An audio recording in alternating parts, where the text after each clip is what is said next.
Apakah Indonesia menjalankan syariat Islam atau bukan? Jawabannya adalah tergantung apa definisi syariat menurut Anda. Sebagian orang mendefinisikan syariat adalah masalah hukum pidana dalam Islam. Sehingga menurut dia, barang siapa yang menyalahi hukum Allah adalah kafir. Hukum Allah yang dimaksud dalam ayat itu oleh dia disempitkan pengertiannya, itu mengenai tentang hukum pidana. Kalau mencuri harus dipotong tangannya, membunuh harus dikisos, gitu ya. Nah, ini adalah pemahaman yang keliru tentang syariat Allah. Tatbiqus syariah, menegakkan syariat Islam, ini hanya bagian kecil dari syariat. Paham? Salat syariat, puasa syariat, haji syariat, majlis taklim syariat, berhijab syariat. Berarti di Indonesia jalan nggak syariat atau bukan? Jalan syariat. Tapi memang tidak sempurna. Ya, memang tidak sempurna. Tapi syariat tegak di Indonesia? Tegak syariat Indonesia ini. Salat 5 waktu, azan, bantu anak yatim, dan segala macam berbentuk kegiatan amal soleh. Ajaran Islam tegak. Tapi memang tidak sempurna. Di antaranya adalah tentang hukum, masalah hukum pidana. Kalau sistem munakahat, sistem pernikahan Islam bagi orang Muslim, ya kan? Jadi kalau dipendisikan syariat itu adalah hanya hukum pidana tadi yang disebutkan, ini salah pengertian syariat. Syariat itu tidak hanya hukum pidana, tauhid syariat, salat syariat, puasa syariat, haji syariat, zakat syariat.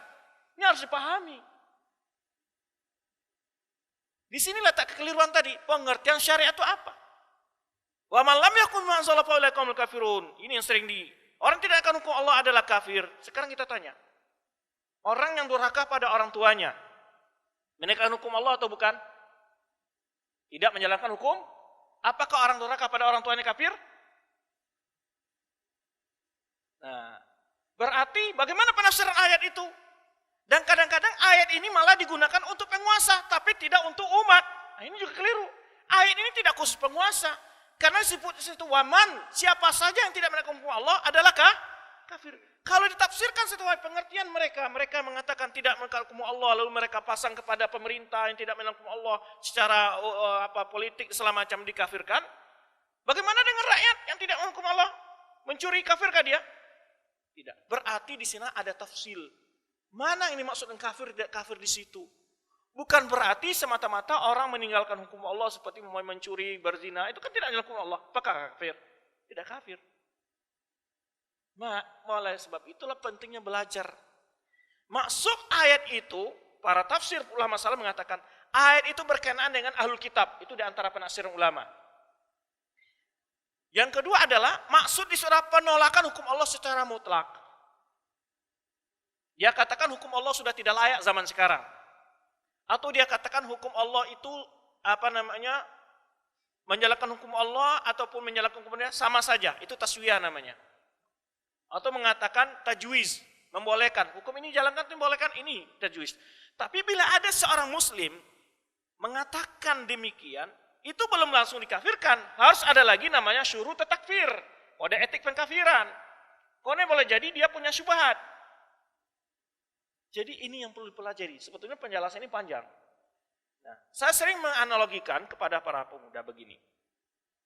Memang negara kita belum sempurna menerapkan Islam. Tetapi perkembangan itu ada di dalam negara kita. Ingat, waktu tahun 70-an boleh nggak orang pakai jilbab pegawai negeri? Saudara yang sudah hidup 70-an nih. Dulu nggak boleh.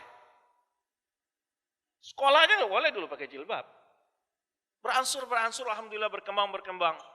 Ya, bahkan sekarang polisi, polwan dibolehkan. Berarti ada, maka kita berdakwah. Nah, saya sering analogi begini.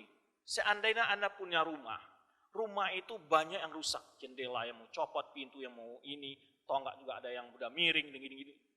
Atap juga bocor. Cara yang terbaik memperbaiki rumah ini gimana? Dirobohkan, dibangun baru, atau diperbaiki mana yang fatal rusaknya? Kalau harus dihancurkan rumah ini, berarti antum ngontrak. Pindah negara dulu antum. Nah, kalau rumah ini sudah bagus, lalu rusak lagi, bocor lagi, hancurkan lagi.